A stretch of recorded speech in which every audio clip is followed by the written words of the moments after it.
Plateau de Comcom TV sur ce spécial festival Catalpa et ce soir pour démarrer ce plateau, voilà, de retour avec Sylvain Briand, le directeur du Silex et celui qui a fait en sorte que tout ça ait lieu. Sylvain, comment ça va? Ça va. Ça va? Ouais. Plus décontracté oui, aujourd'hui qu'hier. Ouais. Et puis moi j'adore le samedi sur les 3 jours, c'est la journée la plus cool entre guillemets. Ouais. Ça déroule, on n'est pas sur le compte à rebours du vendredi, on n'est pas sur le démontage obligatoire le dimanche. Ouais, c'est samedi c'est bien. parfait. Samedi c'est bien. Ouais. Et en face, donc on a Arca. Oui, alors on a la chance d'avoir Arca, un des créateurs et organisateurs du festival Musique à Sens qui aura lieu le week-end prochain. Comment ça va, Arca? Ça va tout le temps bien. Super. Ça fait plaisir de vous avoir tous les deux parce qu'on a le festival Catalpa aujourd'hui, ce week-end. Et le week-end prochain, vous aurez le festival Musique à Sens, deux festivals complètement différents évidemment. Mais dans Lyon, c'est important d'avoir toute cette magie de musique. Arca, qu'est-ce qui va se passer sur Musique à Sens? Il va se passer comme festival avec, je pense, du public et puis des artistes. Mais ce que j'ai découvert là, même l'affiche, c'est la première fois qu'on se rencontre. J'en entends parler souvent. Ça c'est bien, je suis assez content de ça. Ouais. Super. Mais nous, Musique à Sens, on a un côté plus populaire, familial qu'on tient à garder, oui, que je tiens à faire depuis le début, moins underground entre guillemets ou découverte. Vraiment, nous on a ce côté populaire où on mélange les deux avec les groupes amateurs. C'était vraiment le but du festival. Notre festival au début, oui, c'est un concept. C'est un concept. On veut que les familles qui vont qu'au 14 juillet et à la fête de la musique parce qu'ils n'ont pas les moyens avec leur môme de venir voir un concert avec un artiste qui passe à la télé, qui est passé à la télé, et que les groupes amateurs puissent profiter de ce public, des conditions de la scène et tout ça. C'est vraiment notre premier but. Le festival, lui, Catalpa, il a aussi cette magie de 3 jours. Une journée dédiée au reggae, aujourd'hui dédiée à la pop, électropop.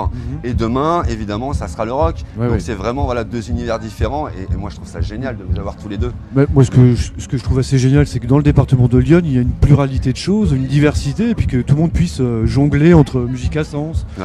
Mais on pense aussi aux copains de Gurgy, de Chicherie, Bien sûr, d'autres festivals. des cacophonies, de festivalons, des nuits de Saint-Sauveur. Ouais. À l'échelle du département, c'est super. Je veux dire, chaque ville a son petit maillage, chaque ville a sa date dans le calendrier, et comme ça, on peut être festivalier tous les jours dans le département. du Ouais, week-end, exactement. chaque week-end de l'été. Donc c'est super.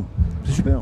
Arca, évidemment, pour ceux qui ne te connaissent pas, tu fais aussi, évidemment, tu es le chanteur du groupe Newton, ex Matador dans les années 80. Matador, c'est avec un S. Matador, c'est avec. J'ai dit quoi? Matador. J'ai dit Matador. Matador, c'est avec un S, c'est mieux. Je me permets de faire un petit clin d'œil parce que ce groupe a été parrainé par Johnny Hallyday, qui nous a quittés il n'y a pas très longtemps. Comment toi, t'as réagi par rapport à ça? Ouais. Johnny, à chaque fois, je ne veux pas en parler parce que je suis mal placé, du moins pas mal placé. On s'est beaucoup vu pendant 3-4 ans, beaucoup. Après, j'ai arrêté Matador, on s'est moins vu, on s'est eu un peu au téléphone. Après, ça s'est échelonné. Et tous les souvenirs que j'ai avec lui, c'est à part dire que c'était alors que ça avait très mal démarré avec moi. On avait failli se battre, tous les gens s'en rappellent. Ah ouais, mais ouais, ça avait été très chaud. Ils en parlaient dans Rock and Folk et tout à l'époque. Et puis après, on est devenus potes et c'était un super mec. Et tous les souvenirs que j'ai, c'est des trucs vraiment perso. C'est soit j'en parle et je peux passer pour ou un fabulateur ou un menteur. Ah non, moi j'ai vu les VHS. Oui, non.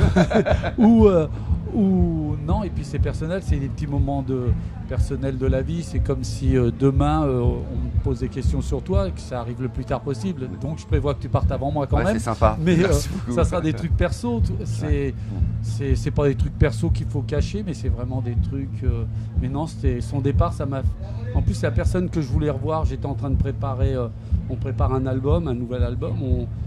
Et on a des duos dedans avec des gens connus. On peut en citer un, Pierre voilà, Billon. Et puis je voulais donc Pierre et avec Pierre Billon entre nous on devait se revoir et ça s'est pas fait quoi. C'est le truc que j'ai le plus j'ai un peu les boules. Mais on était parrainé par Steve Bator aussi. Ah oui. Tu vois comme quoi je suis toujours entre le populaire et le côté un peu underground.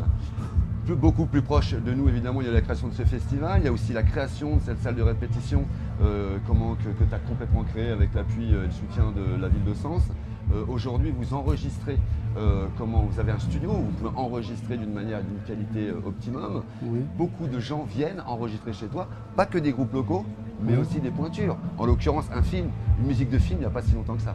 Qui va sortir là ou qui est déjà sorti? Qui sort, je crois, d'après ce que j'ai vu, j'ai entendu ça sur Europe 1, ça sort pour le mois de juillet, Moi et le Tché, le film avec Patrick Chenet. Patrick Chenet, ouais. Et Chenet, Fanny Cotenson, il y a plein de monde. D'avoir des artistes comme ça qui viennent dans un studio enregistrer sa bande-annonce. Ah, c'est super cool, c'est Super vraiment... cool. C'est cool pour moi, c'est cool pour les groupes amateurs parce que souvent, quand Michael Jones il est venu, il avait pris Alex et Goubi, un groupe sénonais en première partie sur des zéniths. C'est génial. Ça et puis d'autres choses. Quand Peter Kingsbury il est venu, il a fait monter Alexandra sur scène avec lui. Non, c'est pas que pour moi. Franchement, c'est pas des magots, mais je pense pas. Moi, mon petit bonhomme de chemin, je le fais à part. Je me sers pas de ça pour faire mon bonhomme de chemin. Mais ça, je m'en sers vraiment pour les groupes locaux ou même des trucs d'Auxerre et tout. Il y a des gens d'Auxerre. Je bosse avec des gens d'Auxerre comme David Teboul, Valérie Boulanger qui est un peu à côté. Non, c'est vraiment, et ça peut aider même la région qui découvre notre région. On n'est pas loin de Paris. Et, non, franchement, là, c'est parce que tu me poses la question, mais je pense pas à ça. Je suis content à chaque fois qu'il se passe quelque chose, je suis hyper content de cette nouvelle aventure. Mais je me dis pas, oh quelle fierté et tout. Je me dis, tu vois. Et puis il y a des fois, il y a d'autres artistes qui sont venus où ça se passe pas bien, toi. On va pas donner de nom. Je me dis, oh là, la galère, quel moment de solitude. En tous les cas, vous avez devant vous deux hommes qui se bougent beaucoup pour le département, chacun évidemment à son niveau, avec ses envies, etc. Ce soir, c'est Catalpa depuis hier. Sylvain, qu'est-ce qu'on va pouvoir découvrir? Venez en tous les cas sur le site de Catalpa. Ce soir, c'est pareil, il y a du niveau en termes de scène nouvelle. Ah oui, tout à fait. Notamment DBFC en ce moment qui joue juste derrière. Enfin, il joue pas derrière toi, mais l'image est juste derrière toi. Après, on va enchaîner avec Hyphen, victoire de la musique 2016. Donc, c'est pas tout à fait alternatif non plus. Hein, on est sur une offre quand même assez reconnue. Ensuite, on enchaîne avec Girls in Hawaii, un groupe belge qui tourne depuis une quinzaine d'années. C'est un groupe qui travaille la mélodie, qui est vraiment sur... c'est top aussi ça. C'est juste beau, voilà. Ouais. Ça, ce sera sur les alentours de 22h15. Nasser derrière. Ouais, mais entre-temps, il y aura eu la tentative de record du monde de banc bourguignon. Venez faire le banc bourguignon, c'est un concours. Tiens, on va t'en parler, t'es pas au courant. Peut-être qu'il faudra essayer de battre ça, c'est un petit truc sympa qui s'est lancé. Le banc bourguignon, ça a démarré au festival. L'Unestival. Le Lune. C'était L'Unestival. L'Unestival, voilà, je cherchais le terme. C'est le banc bourguignon, c'est tous les gens se mettent d'un seul coup à faire le banc bourguignon et là tu as une masse de gens qui se mettent à faire tous la même chose, c'est une espèce de deal qui se sont lancés, etc. Donc là ce soir, ça va être le test, voir si ça va prendre. Entre Hyphen et Girls in Hawaii, vers 22h. Très bien. Qui le lance, qui l'anime? C'est Rom Garner qui sera donc au platine vers le bar vers 22h à peu près. Très bien, d'accord. Et on finit avec Nasser. Donc dos au public alors du coup? Non, lui... Là c'est la grande scène. Ah oui, c'est ça, ouais. Ce sera sur la petite scène, donc dos à la grande scène. Très bien, d'accord. Et puis on finit avec Nasser, donc groupe marseillais on va recevoir sur le plateau tout à l'heure. Super interview d'avance, hein. Ça va être, bien. Très bien. C'est du petit lait, ça va être super. Super. Donc venez, n'hésitez pas à venir. Si vous nous regardez en ce moment même en direct, vous avez encore le temps de venir. Bon, vous allez louper le premier, mais tous les autres, Hyphen, tout ça, il faut venir les voir. Venez en tous les cas ce soir. La semaine prochaine, vous pourrez évidemment retrouver un autre festival. Ça sera le samedi 30, que je ne dise pas de bêtises. Tout à fait. Avec des surprises aussi, des invités. On l'a dit, Pierre Billon sera présent. Je ne vais pas tout dire, mais en tous les cas, il y aura la tête d'affiche qui est. Ça serait bien. Qui est la tête Christophe Willem. Christophe Willem, voilà, la Tortelle, on l'appelait comme ça quand il a démarré, qui a fait un sacré bout de chemin depuis. Christophe Willem, qu'est-ce que tu en penses, toi, de cette programmation-là? Mais moi, la programmation, ce que j'en pense en tant que programmateur et personne qui veut faire plaisir, du moins j'espère, aux gens qui viennent en famille et tout, Christophe Willem, c'est super. En plus, dans la variété française, il n'y a pas à rougir, c'est très bien. Mais on a toujours un petit côté décalé. On a Vitali. Vitali, un guitariste spécialiste du tapping exceptionnel, voilà, qu'on avait reçu sur le plateau de Comcom. Je t'ai dit, il faut absolument que tu viennes voir ce gars. Je crois que tu l'as rencontré. Moi, j'ai déjà fait jouer à l'Escale il y a 10 ans. À l'Escale, voilà. Ligène, Il est extraordinaire, quoi. C'est une technique qui est déjà particulière. Le personnage ukrainien, tout ça, il y a toute une histoire. Assez folle. Tu ne peux pas sortir comme ça de Russie, c'est une galère. Mais il y a plein de trucs. Il y a Mel Bouvet qui a. Je suis rarement pour les covers, tous ces trucs-là, mais Mel Bouvet, il a gagné un truc à Las Vegas, je crois, en imitation d'Elvis. C'est pas un sosie, hein, imitation. Non, et c'est terrible. Ouais. Il y a les avions d'ailleurs. Il vient en jeune, Elvis jeune, et Elvis plus vieux. Il y a les avions au groupe des. Maintenant, on oublie, mais toute cette époque, début 80, avec le label Reflex, tout ça, il y a eu un renouveau dans le rock français avec des gars qui jouaient sur Rickenbacker, et puis ils squattaient les premières places des parades, les avions, les ablettes et tout. C'est des vrais groupes de rock avec des vraies influences Beatles et tout. Ils jouaient avec des vraies influences pour les musiciens, ils comprendront. Ils jouaient sur des Vox, des Rickenbacker et tout. C'est pas ce qui s'est passé derrière avec les synthés, avec la Dance 80.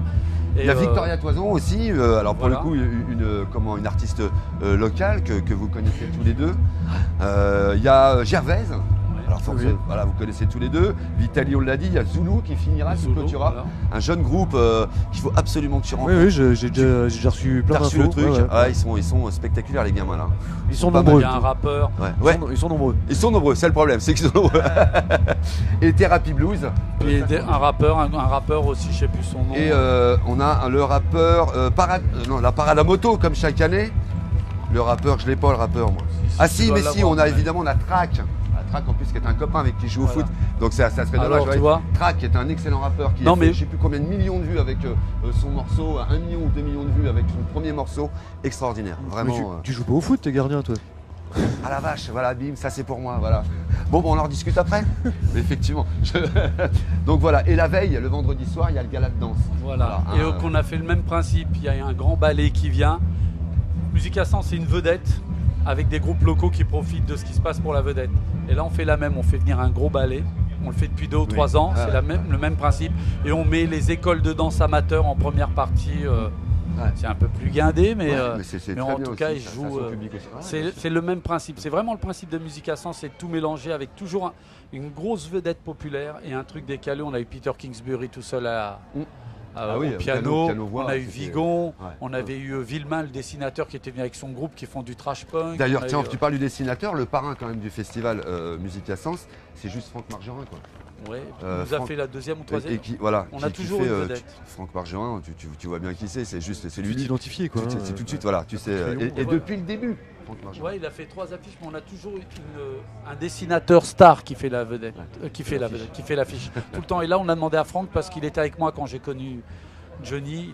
On était ensemble et tout, et on a fait un clin d'œil. C'est Franck qui est sur le t-shirt de Lucien. Il y a marqué Johnny Hallyday, un petit clin d'œil plutôt sobre, mais. C'est vraiment. On a réuni tout ça, pour ça que j'ai fait venir Pierre Billon. iPhone ce soir au Catalpa, la semaine prochaine, Christophe Willem, vous voyez des artistes français et des bons artistes qui se promènent partout en France en ce moment. N'hésitez pas à venir ce soir nous rejoindre sur le site Catalpa, l'Arbre Sec, c'est à Auxerre. Et la semaine prochaine, on ira faire un petit tour du côté du Sénanais. Voilà, merci à tous les deux. Merci Sylvain et encore bravo. Arca, merci à toi d'être venu. Je suis très content de vous avoir mis tous les deux en relation parce que pour moi, c'est 2 salles, 2 ambiances et j'adore ça. Vraiment, on se retrouve nous tout à l'heure. Les artistes viennent, évidemment, il y aura les partenaires comme hier soir. Voilà, il y a à peu près un plateau tous les quarts d'heure. Ça va aller très très vite. A tout de suite, sinon vous venez ici. Sinon, il faut venir ici. Ciao, à tout à l'heure.